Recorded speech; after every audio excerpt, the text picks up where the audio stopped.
Mari kita pejamkan mata sejenak. Bapa yang bersemayam kerajaan surga, yang boleh kami kenal di dalam nama Tuhan Yesus Kristus, patut kami berterima kasih kepada Engkau. Kami rasakan bagikan kami ada kosya dan lindungan Tuhan. Sepanjang malam ini kami boleh bangun dengan sehat dan mengutamakan Engkau di segala-galanya. Mengadakan mesbah keluarga, mesbah pribadi, kami naikkan pujian penyembahan, kami naikkan doa sahabat, dan kami rindu juga mendengarkan renungan firman. Roh Kudus, urapi kami, urapi hamba-Mu, dan lembutkan hati kami sehingga putih firman menjadi berkat buat kami. Haleluya. Amin. Shalom. Pagi, selamat bertemu dalam kasih Tuhan Yesus Kristus. Hari kita akan membaca firman Tuhan Matius pasal 22. Matius pasal 22 ayat 23 sampai ayat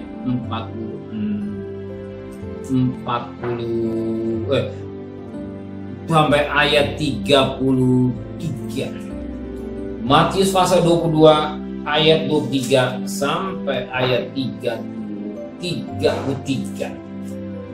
Pertanyaan orang Saduki tentang kebangkitan. Pada hari itu datanglah kepada Yesus beberapa orang Saduki yang berpendapat bahwa tidak ada kebangkitan. Mereka bertanya kepadanya, Guru, Musa mengatakan bahwa jika seorang mati dengan tidak meninggalkan anak, saudaranya harus kawin dengan istrinya itu dan membangkitkan keturunan bagi saudaranya itu. Tetapi di antara kami ada 7 orang bersaudara yang pertama kawin tapi kemudian mati.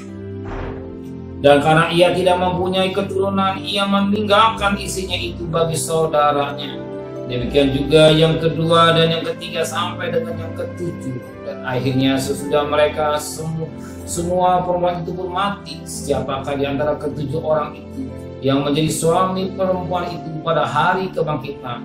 Sebab mereka semua telah beristrikan dia. Yesus menjawab mereka, kamu sesat, sebab kamu tidak mengerti kitab suci maupun kuasa Allah.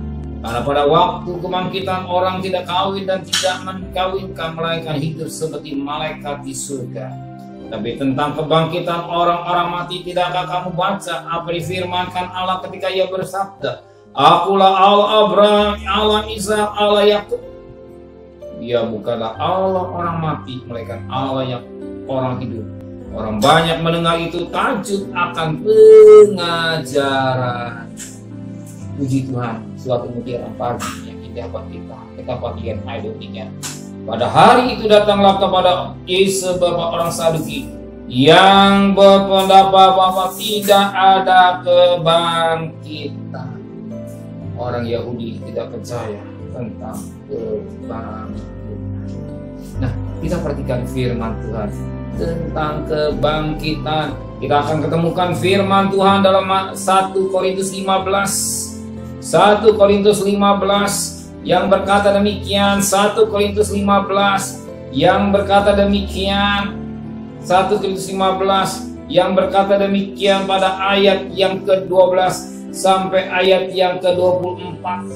Jadi bila mana kami beritakan bahwa Kristus bangkit dari antara orang mati, bagaimana mungkin ada di antara kamu yang mengatakan bahwa tidak ada kebangkitan orang mati? Kalau tidak ada kebangkitan orang mati, maka Kristus juga tidak dibangkitkan.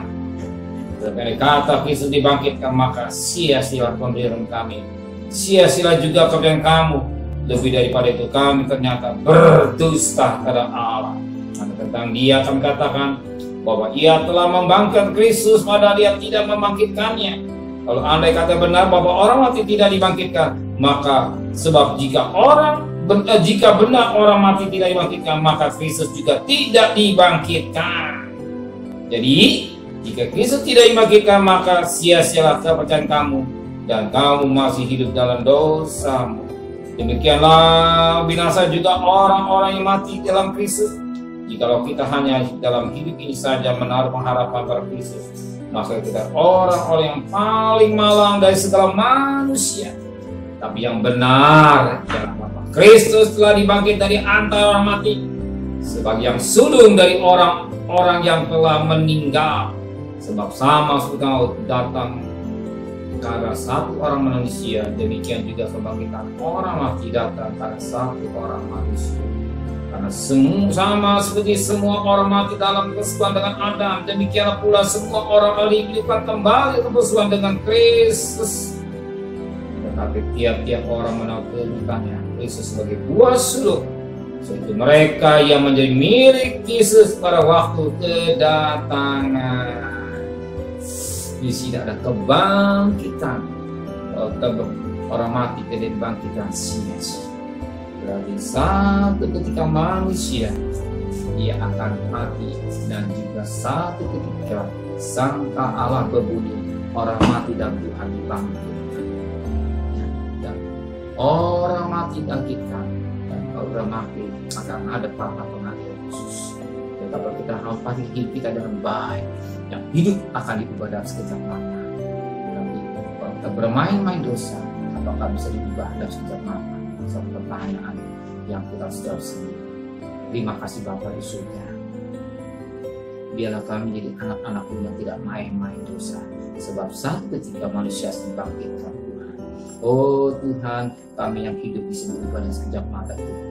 Maka sucikan hati dan pikiran kami, sehingga kami berjalan pada real firman Tuhan yang tepat dan benar. Memberikan kami besok pagi dalam keadaan tubuh yang sehat dengan tidak kurang satu.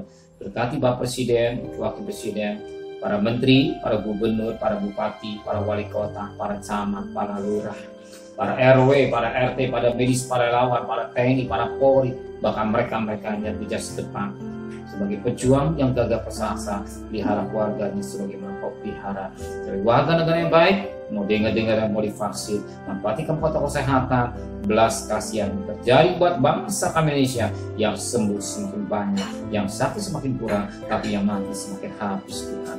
Terima kasih Bapa di surga, dan terkasih. Terimalah berkat nikmat dari Allah Bapa, cinta kasih sayang dari Tuhan Yesus Kristus, dan berkat Roh Kudusnya tes darah hari ini sampai Maranatha Tuhan Yesus datang. Yang cinta Dia katakan amin. Tuhan memberkati.